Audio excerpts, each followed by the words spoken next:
अनौब चाही 2021 लापदा मयामबु याफमंगोल पिजरी अमदी अनौब चाही की ओइना अहानबो ओइना खुदोल तमजगदरी वारी लेंद्रबलन हाइरबो वारी सिबु इबिरकपा थोइथोइब निंगथौजम लाइफम लाइमराम मयाम वारी सि ताबिरगा सोंगी अपाम पामददु कमेंट थंबिरमु लाइक शेयर अमदी चैनल असबु नुक्सिबिदुना सब्सक्राइब तबु काउबिगनु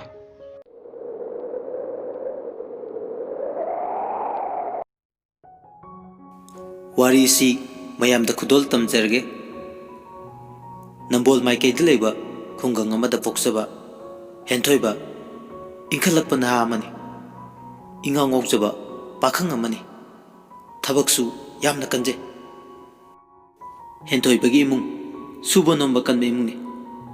अदुबु हेंथोइबा मतम सिगी ना ओइजरबसु महाक्ति smartphone पाइदे अयाम मतमदा युंगी मतेंग पांगदुना तलेबना हेंथोइबा युंगी Pukhri they योकबा nga pachinjak pijenaba sajik phalinge tanja dudane maki phone duda number ma sakhangdraba phone ama call laame adubu wa sungang daba duda heithoiba call do reject tawkhre ngayak lerga number do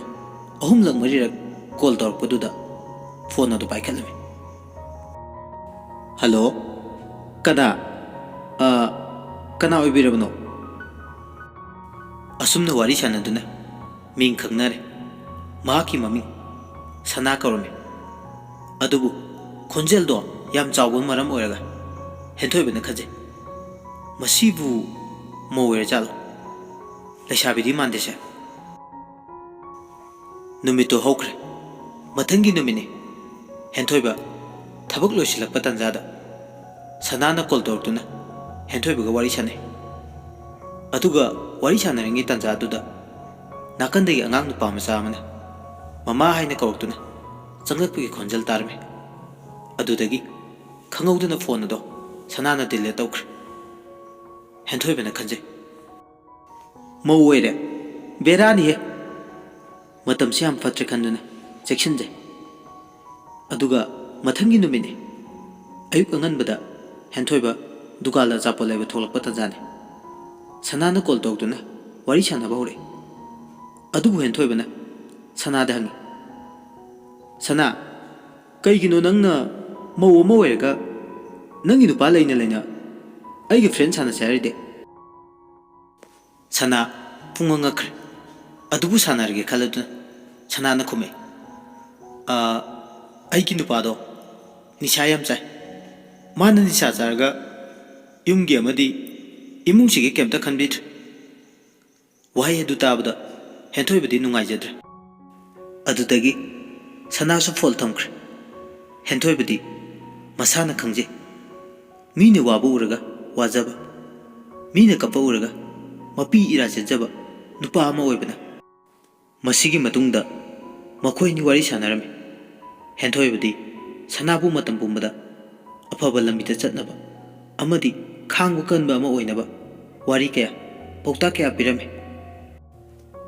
हेंथोइबसु मौ अमगा ओनसनदुना मागी अवाबा मतौ अदुदा नुंगाइतदुना हेंथोइबगी ममादा महाकना वारी पुंबा तमजे अदुगा हेंथोइबदी महौसाना ममागा थबक theorem अयाम्बा मतमदा वा तानाजे नोंमदी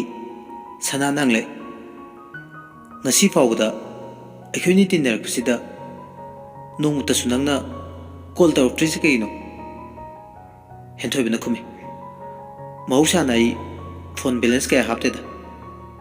हापंगमदबैरो हेंथोइबा खरे इकायरब तौना अदुगा तपना खुमले ngayak matung sanana हेंथोइबदा यामलबु recharge कापले अदुगा सनाना call अमुक तौरे balance यौरबो कईगिनो अरेमबदा phone balance ता पैसा ma'am थादरिसे अदुबाइन तौनु मथंग अदुबाइन तौरदी अई नंग तिनरो सनाना पोकुम्बिरे फोन अमा पायरदी मिस कॉल फावबो पीनबा बैलेंस ता हापनिंग अदुगिनी अहांगु मतमदा खंगलो कॉल तौरके असी हायरगा सना कॉल अदु थमखि ꯍꯦꯟꯊꯣꯏꯕꯁꯨ ꯑꯍꯥꯡꯕ ꯃꯇꯝꯗ ꯀꯣꯜ ꯇꯧꯁꯤꯔꯥ ꯇꯧꯔꯣꯏꯁꯤꯔꯥ ꯈꯜꯂꯒ ꯂꯩꯕ ꯇꯟꯖꯥꯅꯤ ꯃꯇꯝꯗꯨꯗ ꯁꯅꯥꯅ ꯑꯣꯏꯅ ꯀꯣꯜ ꯇꯧꯔꯦ ꯑꯗꯨꯒ ꯅꯥꯀꯟꯗꯒꯤ ꯃꯤ ꯑꯃꯒꯁꯨ ꯋꯥꯔꯤ ꯁꯥꯟꯅꯕꯒꯤ ꯈꯣꯟꯖꯦꯜ ꯇꯥꯏ ꯍꯥꯏꯗꯨꯅ ꯍꯦꯟꯊꯣꯏꯕꯅ ꯍꯪꯕꯗ ꯁꯅꯥꯅ ꯈꯨꯝꯃꯤ ꯏꯃꯥꯟꯅꯕꯤꯅꯦ ꯄꯥꯏꯍꯜꯂꯛꯀꯦ ꯋꯥꯔꯤ ꯉꯥꯏꯍꯥꯛ ꯁꯥꯟꯅꯔꯝꯃꯣ ꯑꯩꯈꯣꯏ ꯑꯅꯤ ꯊꯕꯛ ꯑꯃ ꯆꯠꯃꯤꯟꯅꯗꯣꯏꯅꯤ ꯃꯥꯅ ꯍꯧꯕ ꯂꯥꯛꯄꯅꯦ ꯋꯥꯁꯦ ꯍꯥꯏꯔꯝꯂꯒ ꯐꯣꯟ ꯑꯗꯣ ꯃꯃꯥꯟꯅꯕꯤꯗ ꯉꯥꯏꯍꯥꯛ ꯄꯥꯏꯍꯜꯂꯝꯃꯤ ꯑꯗꯨꯗꯒꯤ ꯁꯅꯥꯗꯤ ꯑꯇꯣꯞꯄ ꯔꯨꯝꯗ ꯆꯠꯈ꯭ꯔꯦ ꯊꯕꯛ ꯆꯠꯅꯕꯒꯤ ꯗ꯭ꯔꯦꯁ ꯑꯞ ꯇꯧꯕ ꯇꯥꯟꯖꯥ ꯑꯗꯨꯗ ꯍꯦꯟꯊꯣꯏꯕ ꯁꯅꯥꯒꯤ ꯃꯃꯥꯟꯅꯕꯤꯗꯨꯗ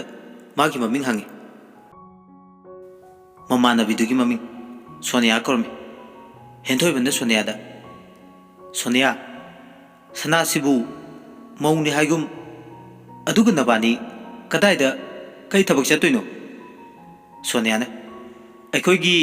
ꯕꯣꯏꯐ꯭ꯔꯦꯟ ꯃꯅꯥꯛꯇ ꯆꯠꯃꯤꯟꯅꯔꯨꯒꯦ ꯇꯧꯕꯅꯤ ꯁꯅꯥꯁꯦ ꯃꯧꯅꯦꯗꯤ ꯀꯅꯥꯅ ꯍꯥꯏꯕ ꯃꯥꯗꯤ ꯂꯩꯁꯥꯕꯤꯅꯤ ꯂꯩꯁꯥꯕꯤ ꯑꯣꯏꯕꯗꯨꯅꯕꯨ ꯀꯣꯏꯕ ꯆꯠꯃꯤꯟꯅꯒꯦ ꯇꯧꯔꯤꯅꯤ ꯍꯦꯟꯊꯣꯏꯕ ꯃꯊꯟꯇ ꯈꯟꯖꯩ ꯀꯩꯅꯣ ꯃꯁꯤꯕꯨ ꯃꯧ ꯅꯠꯇ꯭ꯔꯖꯥꯠꯂ ꯀꯣꯛꯇꯨ ꯉꯥꯎꯖꯩꯗ ꯍꯧꯖꯤꯛꯀꯥꯟꯁꯦ ꯉꯥꯏꯍꯥꯛ ꯂꯩꯔꯒ ꯁꯅꯥ ꯐꯣꯟꯗꯣ ꯃꯥꯅ ꯑꯃꯨꯛ ꯄꯥꯏꯔꯛꯑꯦ ꯑꯗꯨꯒ ꯊꯕꯛ ꯆꯠꯂꯨꯈꯤꯒꯦ ꯍꯣꯔꯦꯟ ꯇꯧꯔꯛꯑꯒꯦ ꯍꯥꯏꯔꯝꯃꯒ ꯐꯣꯟ ꯑꯗꯨ ꯊꯝꯈ꯭ꯔꯦ ꯍꯦꯟꯊꯣꯏꯕꯅ ꯋꯥ ꯑꯃ ꯐꯥꯎ ꯍꯥꯏꯕ ꯅꯪꯗꯅ ꯍꯦꯛ ꯊꯝꯈꯤꯗ ꯃꯊꯪꯒꯤ ꯅꯨꯃꯤꯠꯇꯁꯨ ꯍꯦꯟꯊꯣꯏꯕꯒ ꯁꯅꯥꯒ ꯋꯥꯔꯤ ꯁꯥꯟꯅꯔꯝꯃꯤ ꯍꯦꯟꯊꯣꯏꯕꯅ ꯆꯌꯦꯠꯅꯕ ꯆꯃꯝꯅꯕꯅ ꯃꯔꯝ ꯑꯣꯏꯔꯒ ꯁꯅꯥꯗ ꯍꯪꯂꯛꯑꯦ ꯁꯅꯥ ꯅꯪ ꯌꯨꯝ ꯇꯁꯦꯡꯅ ꯄꯥꯜꯂꯕ꯭ꯔꯥ ꯅꯠꯇ꯭ꯔꯒꯅ ꯄꯥꯟꯗ꯭ꯔꯤꯕ꯭ꯔꯥ ꯁꯅꯥꯅ ꯈꯨꯝꯃꯦ ꯌꯥꯝ ꯍꯩꯅꯗꯦꯀꯣ ꯃꯧ ꯀꯥꯏꯅ ꯑꯦ ꯀꯩ ꯍꯩꯅꯗ꯭ꯔꯤꯅꯣ ꯀꯃꯥꯏꯅ ꯍꯩꯅꯗꯣꯏꯅꯣ ꯅꯍꯥꯟ ꯅꯣꯡꯃ ꯅꯪꯉꯣꯟꯗ ꯃꯃꯥ ꯀꯧꯔꯤꯗꯨꯅ ꯀꯅꯥꯅꯣ ꯀꯔꯝꯕ ꯑꯉꯥꯡꯅꯣ ꯑꯗꯨꯒ ꯅꯪꯅ ꯀꯣꯜ ꯀꯛꯊꯠꯂꯤꯗꯨꯅ ꯀꯩꯒꯤ ꯑꯣ ꯑꯗꯨꯗꯣ ꯑꯩꯈꯣꯏ ꯏꯅꯥꯎꯄꯥꯅꯦ ꯑꯩꯒꯤ ꯍꯦꯛ ꯃꯈꯥ ꯑꯗꯨꯗꯤ ꯅꯪꯁꯤ ꯂꯩꯁꯥꯕꯤ ꯀꯩꯒꯤ ꯑꯩꯉꯣꯟꯗ ꯃꯧ ꯁꯥꯔꯤꯅꯣ ꯍꯦꯛ ꯅꯨꯡꯁꯤꯔꯛꯇꯕ ꯑꯩꯕꯨ ꯃꯧꯔ ꯀꯥꯏꯅ ꯋꯥꯁꯦ ꯍꯥꯏꯔꯒ ꯁꯅꯥ ꯅꯣꯛꯂꯦ ꯍꯦꯟꯊꯣꯏꯕꯁꯨ ꯅꯣꯛꯆꯩ ꯑꯁꯨꯝꯅ ꯃꯇꯝ ꯁꯥꯡꯅ ꯁꯅꯥ ꯑꯃꯗꯤ ꯍꯦꯟꯊꯣꯏꯕ ꯇꯤꯟꯅꯔꯛꯄꯅꯤ ꯍꯦꯟꯊꯣꯏꯕꯗ ꯁꯅꯥꯅ ꯃꯇꯝ ꯄꯨꯝꯕꯗ ꯀꯣꯜ ꯇꯧꯗꯨꯅ ꯁꯦꯟꯅꯖꯕ ꯍꯧꯔꯛꯏ ꯑꯗꯨꯗꯒꯤ ꯍꯦꯟꯊꯣꯏꯕ ꯃꯥꯏꯀꯩ ꯈꯪꯗꯅ ꯅꯨꯡꯁꯤꯕꯒꯤ ꯏꯊꯤꯜ ꯑꯃ ꯐꯥꯎꯔꯛꯈꯤ ꯑꯗꯨꯕꯨ ꯐꯣꯡꯗꯣꯛꯄꯗꯤ ꯉꯝꯖꯗ ꯋꯥꯅ ꯈꯪꯖꯈꯤ ꯃꯇꯝꯒꯤ ꯈꯣꯡꯆꯠꯇꯤ ꯂꯦꯞꯄ ꯂꯩꯇꯦ ꯅꯣꯡꯃ ꯅꯣꯡꯃ ꯁꯨꯝ ꯍꯧꯈꯤꯕꯅ ꯃꯇꯝ ꯀꯨꯏꯔꯕꯒꯤ ꯇꯨꯡꯗ ꯅꯣꯡꯃꯗꯤ ꯍꯦꯟꯊꯣꯏꯕꯒꯤ ꯀꯀꯥꯒꯤ ꯃꯆꯥ ꯍꯦꯟꯊꯣꯏꯕꯒꯤꯅ ꯃꯅꯥꯎꯅꯤꯄꯥ ꯑꯅꯤꯜꯒ ꯃꯈꯣꯏ ꯑꯅꯤ ꯂꯩꯃꯤꯟꯅꯕ ꯇꯟꯖꯥꯅꯤ ꯅꯨꯃꯤꯗꯥꯡ ꯋꯥꯏꯔꯝꯒꯤ ꯃꯇꯝꯅꯤ ꯁꯅꯥ ꯍꯦꯟꯊꯣꯏꯕꯗ ꯀꯣꯜ ꯇꯧꯔꯛꯏ ꯇꯟꯖꯥ ꯑꯗꯨꯗ ꯑꯅꯤꯜꯒꯤ ꯈꯣꯟꯖꯦꯜ ꯇꯥꯕꯗ ꯁꯅꯥꯒ ꯑꯅꯤꯜꯒꯁꯨ ꯋꯥꯔꯤ ꯁꯥꯟꯅꯗꯨꯅ ꯃꯤꯡ ꯈꯪꯅꯈꯤ ꯑꯗꯨꯒ ꯑꯅꯤꯜꯅ ꯁꯅꯥꯗ ꯍꯥꯏ ꯑꯗꯣ ꯋꯥ ꯑꯃ ꯍꯥꯏꯗꯧ ꯂꯩꯀꯣ ꯑꯩꯈꯣꯏ ꯀꯩ ꯋꯥꯅꯣ ꯍꯦꯛꯇ ꯍꯥꯏꯌꯣ ꯑꯩꯈꯣꯏ ꯇꯃꯣꯌꯥꯏꯒꯤ ꯋꯥꯅꯤꯗ ꯇꯃꯣꯌꯥꯏ ꯑꯗꯤ ꯀꯅꯥꯅꯣ ꯑꯩꯈꯣꯏ ꯗꯥ ꯍꯦꯟꯊꯣꯏꯕꯁꯦ ꯑꯩꯈꯣꯏ ꯃꯌꯥꯝꯒꯤꯗꯤ ꯇꯃꯣꯌꯥꯏꯅꯤ ꯑꯣ ꯑꯗꯣ ꯀꯩ ꯋꯥꯅꯣ ꯍꯥꯏꯔꯛꯑꯣ ꯑꯅꯤꯜꯅ ꯑꯩꯕꯨ ꯍꯦꯛꯇ ꯍꯥꯏꯔꯗ꯭ꯔꯅꯦ ꯃꯤꯀꯨꯞꯇꯨꯗꯅꯤ ꯑꯅꯤꯜꯅ ꯃꯌꯥꯝꯕ ꯍꯦꯟꯊꯣꯏꯕꯒꯤ ꯃꯍꯨꯠ ꯁꯤꯟꯗꯨꯅ ꯃꯌꯥꯝꯕ ꯍꯦꯟꯊꯣꯏꯕꯅ ꯁꯅꯥꯕꯨ ꯅꯨꯡꯁꯤꯅ ꯐꯣꯡꯗꯣꯛꯄꯤꯈꯤꯕ ꯑꯗꯨꯕꯨ ꯁꯅꯥ ꯌꯥꯝ ꯁꯥꯎꯈꯤ ꯁꯅꯥ ꯁꯥꯎꯖꯩ ꯍꯥꯏꯕꯇꯅꯤ ꯍꯦꯟꯊꯣꯏꯕꯕꯨ ꯅꯨꯡꯁꯤꯖꯔꯝꯕꯅ ꯉꯥꯏꯍꯥꯛ ꯁꯥꯎꯔꯕꯁꯨ ꯄ꯭ꯔꯄꯣꯁꯇꯣ ꯑꯦꯛꯁꯦꯞ ꯇꯧꯈꯤ ꯍꯦꯟꯊꯣꯏꯕ ꯑꯃꯗꯤ ꯁꯅꯥ ꯍꯥꯟꯅꯒꯨꯝꯅ ꯋꯥꯔꯤ ꯑꯗꯨꯝ ꯁꯥꯟꯅꯩ ꯀꯔꯤꯒꯨꯝꯕ ꯃꯇꯝꯗ ꯍꯦꯟꯊꯣꯏꯕꯒꯤ ꯃꯅꯥꯎꯄꯥ ꯑꯅꯤꯜꯒꯁꯨ ꯁꯅꯥꯒꯁꯨ ꯋꯥꯔꯤ ꯁꯥꯟꯅꯕ ꯌꯥꯎꯏ ꯁꯅꯥꯅ ꯑꯅꯤꯜꯗ ꯍꯪꯉꯤ ꯅꯣꯏ ꯗꯥꯁꯦ ꯑꯩꯒꯤ ꯃꯔꯝꯗ ꯀꯩꯀꯩ ꯍꯥꯏꯒꯦ ꯑꯩꯁꯦ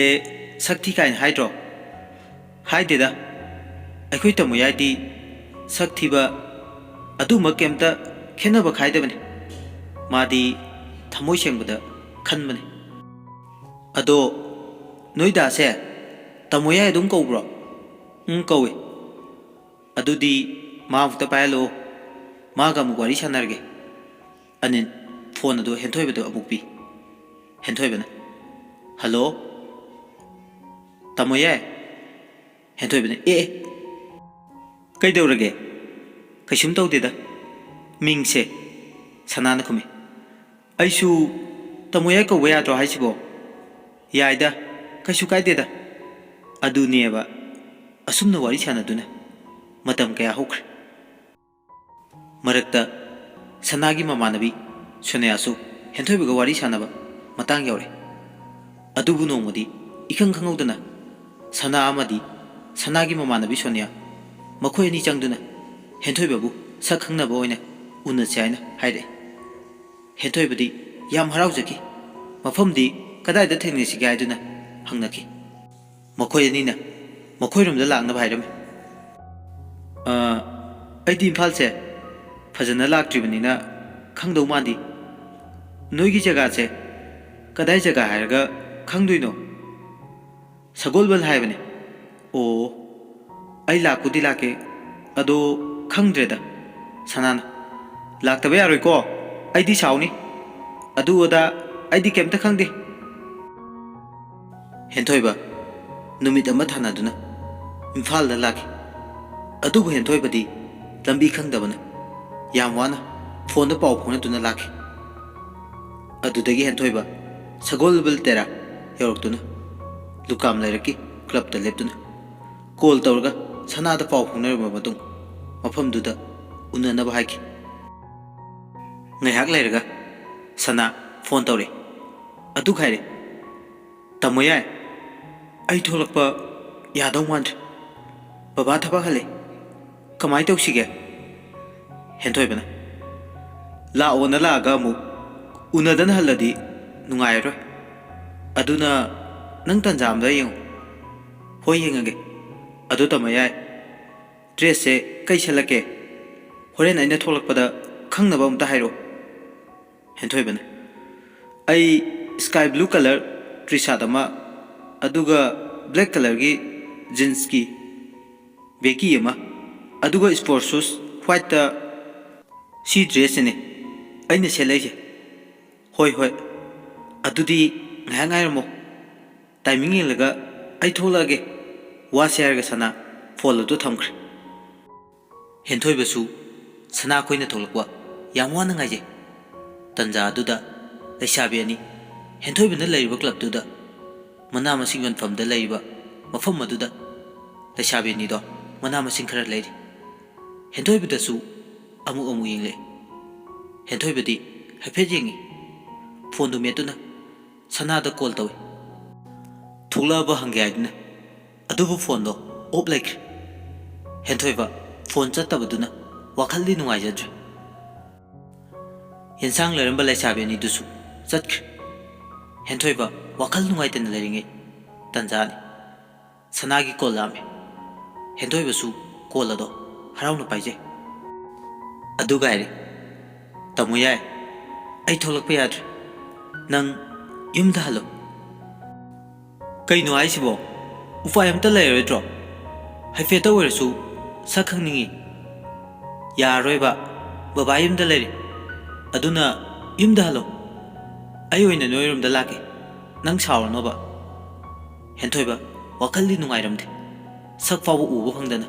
ꯃꯌꯨꯝꯗ ꯍꯜꯂꯛꯑꯦ ꯑꯗꯨꯒ ꯌꯨꯝ ꯌꯧꯕꯒ ꯗ꯭ꯔꯦꯁꯇꯣ ꯆꯦꯟꯖ ꯇꯧꯕꯒ ꯁꯅꯥꯅ ꯐꯣꯟ ꯇꯧꯔꯛꯏ ꯇꯥꯃꯣ ꯌꯥꯏ ꯌꯨꯝ ꯌꯧꯔꯕꯣ ꯌꯧꯔꯦ ꯉꯁꯥꯏ ꯑꯩꯗꯤ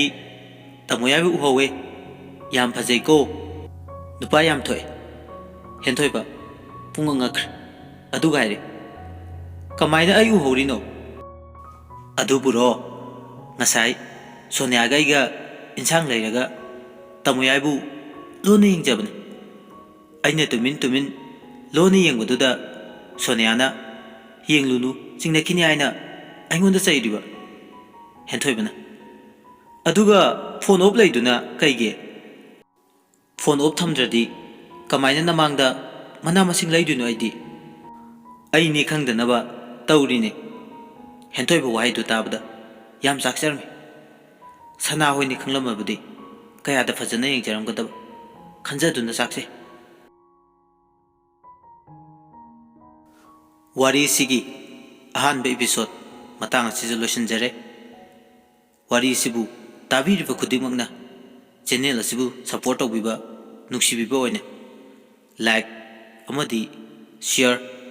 अदुगा सब्सक्राइब तौबु कौबिगन वारी सि ताबीबगी दमकता मयामबु थागतचरी।